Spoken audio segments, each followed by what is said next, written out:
Hi, I'm Nova. For 3 years, I'd been married to Derek, a software engineer who worked remotely while I managed our local coffee shop. Every month, like clockwork, he'd transfer $800 to his sister Vanessa, who supposedly lived across the country in Boston. Babe, just sent Vanessa her monthly allowance, Derek called from his home office as I prepared dinner in our kitchen. I stirred the pasta sauce, trying to sound casual. That's the third time you've increased it this year. She's struggling with medical bills. You know how expensive healthcare is, he replied, not looking up from his screen. When am I going to meet this mysterious sister of yours? I leaned against the doorframe. 3 years of marriage and somehow our schedules never align. Derek's fingers paused over the keyboard. She's really busy with her treatments. Maybe this Christmas? You said that last Christmas, I reminded him, noticing how his jaw tightened. And the Christmas before that. My friend Marcus stopped by the coffee shop the next day, sliding onto a bar stool with his usual smirk. How's married life treating you, Nova? He asked, accepting the latte I handed him. Derek sent another payment to his sister yesterday, I said, wiping down the counter. Marcus raised an eyebrow. The sister you've never met?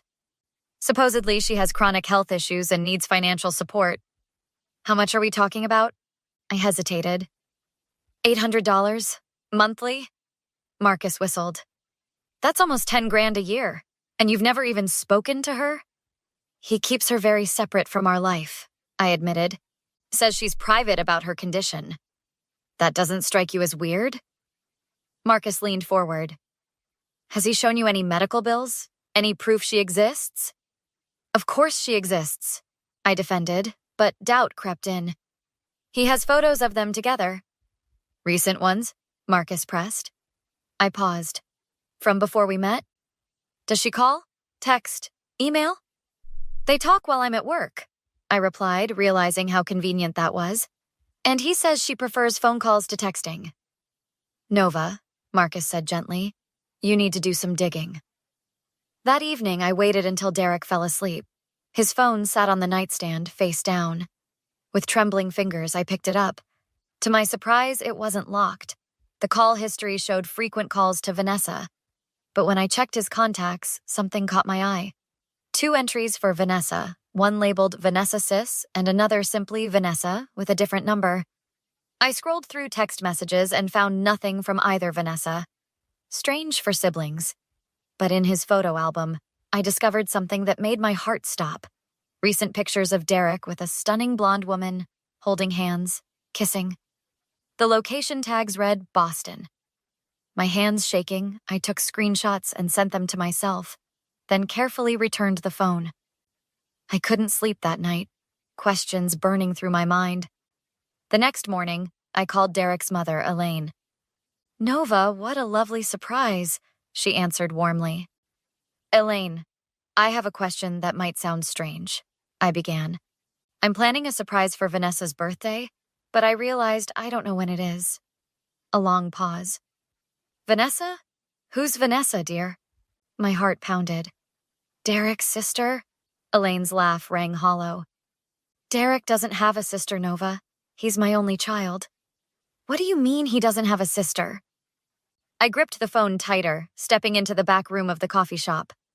Derek has never had a sister, Elaine repeated, confusion evident in her voice. Nova, is everything all right? My mind raced. He's been sending money every month to someone named Vanessa. His sister? Oh dear, Elaine's voice dropped. I was afraid something like this might happen again. Again? My stomach nodded. What do you mean again? Elaine sighed. Before you, there was another woman, Vanessa. She was not a good influence. They dated for nearly 2 years and she constantly drained him financially.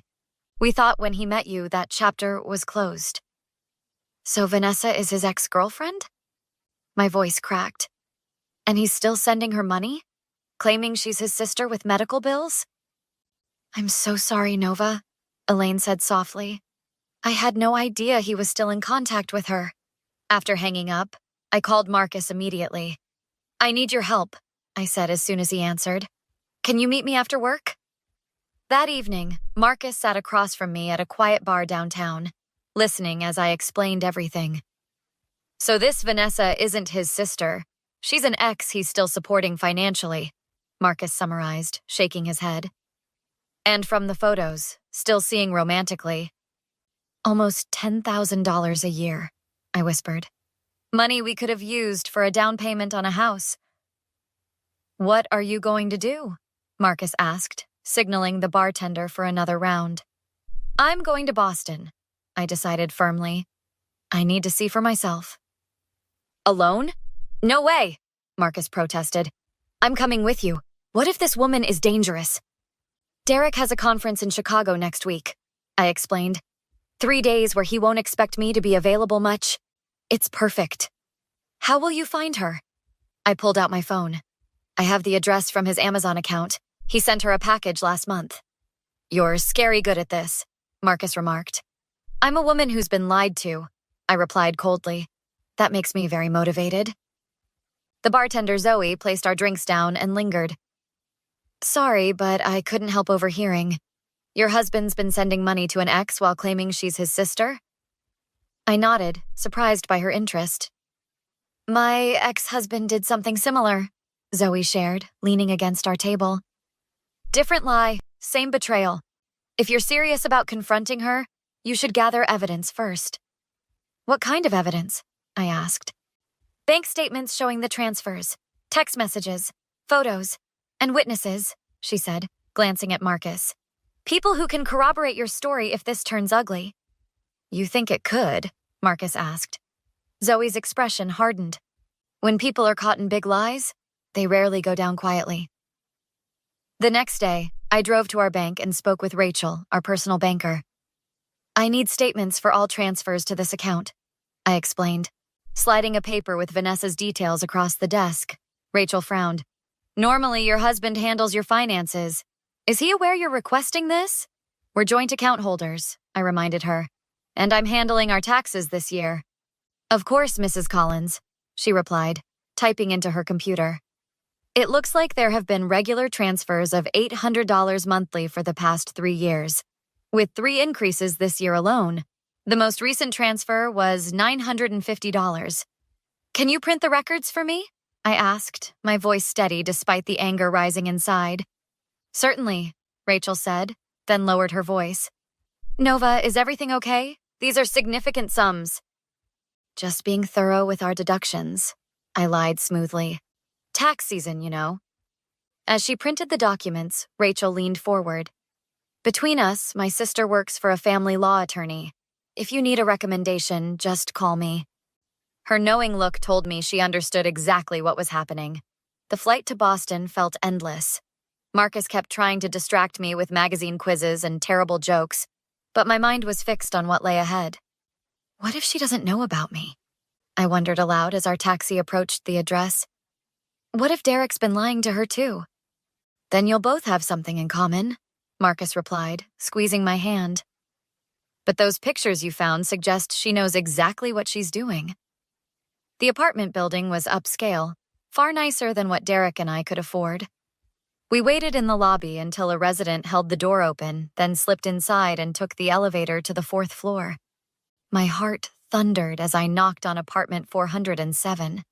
Footsteps approached, and the door swung open to reveal the blonde woman from the photos. Recognition flashed in her eyes, quickly replaced by panic. Can I help you? She asked, attempting to sound casual. Hi, Vanessa. I'm Nova Collins, Derek's wife. Her face paled. I don't know what you're talking about. Really? I pulled out my phone, showing her the photos of them together. Because these suggest otherwise. You should leave, she said, trying to close the door. Marcus blocked it with his foot. We just want to talk. 5 minutes, I said. Or I can wait here in the hallway and tell every neighbor who passes by how you've been sleeping with my husband and taking our money. She glared, but stepped aside. The apartment was stunning. Modern furniture, original artwork, and a view of the Boston skyline. Nice place, I remarked coldly. My husband's been very generous with our joint savings. Derek and I have an arrangement, Vanessa replied, crossing her arms. One that worked perfectly until you decided to intrude. An arrangement? I laughed bitterly. He told me you were his sister with medical bills. That's between Derek and me, she snapped. He makes his choices. While lying to his wife, Marcus interjected. Look, Vanessa sighed, dropping onto her designer sofa. We have history. Derek and I dated for years before he met you. We never really got over each other. So instead of breaking up with me honestly, he's been leading a double life? My voice rose. Stealing from our future to fund yours? He didn't want to hurt you, she offered weakly. How considerate, I spat. And the medical bills? Was that just a convenient story? Or are you actually sick? Vanessa shifted uncomfortably. I had a procedure once.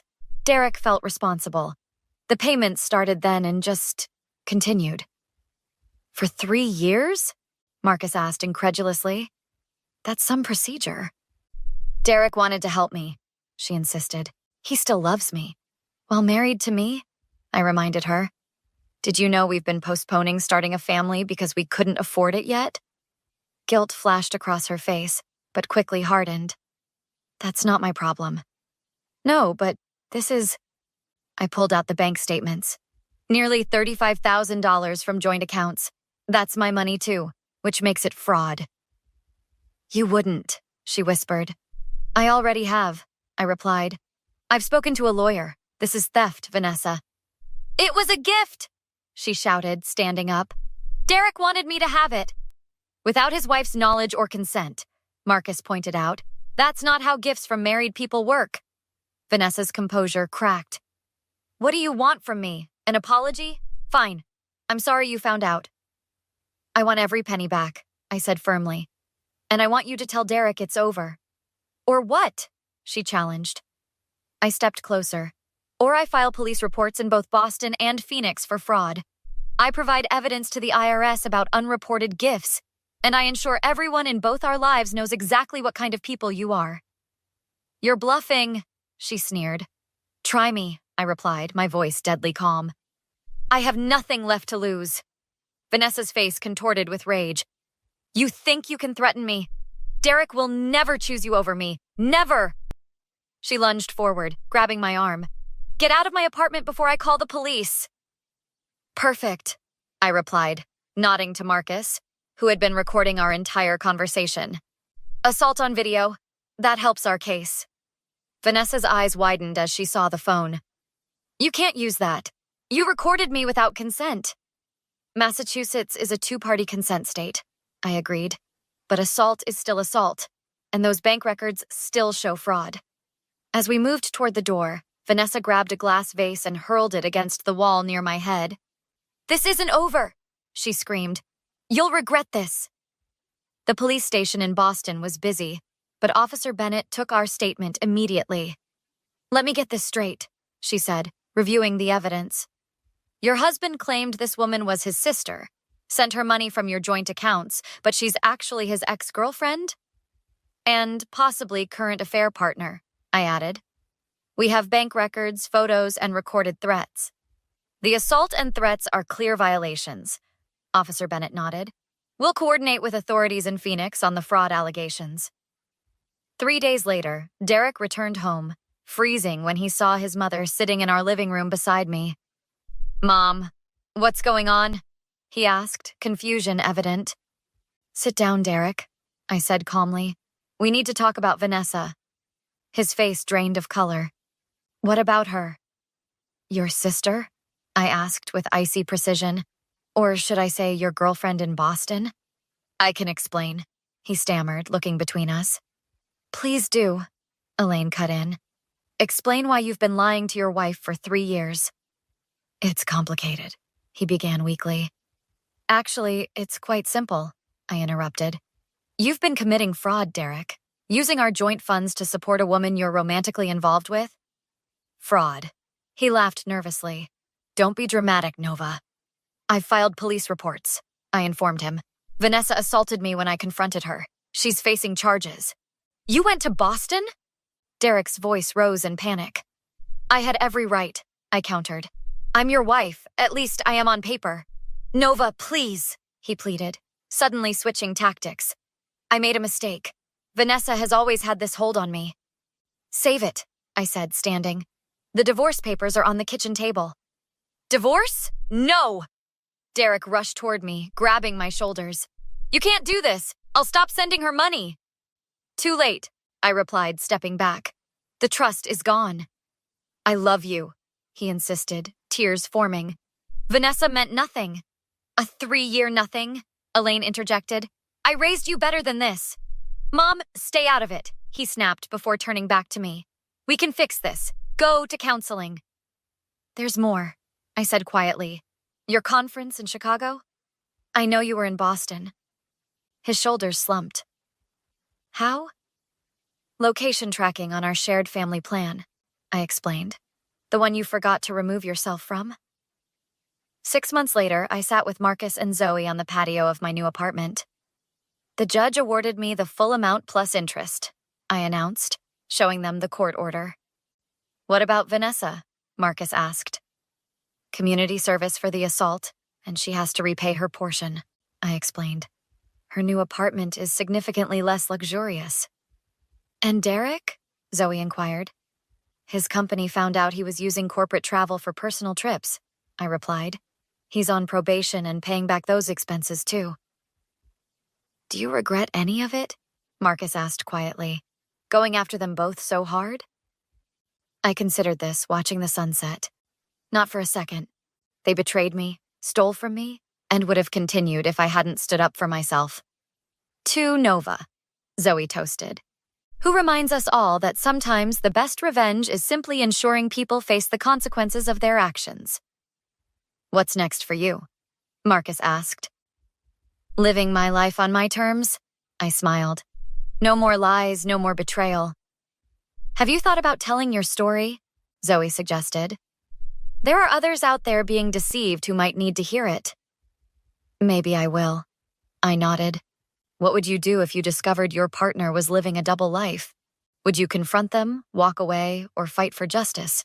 Let me know in the comments below, and don't forget to like and subscribe for more real-life stories of overcoming betrayal.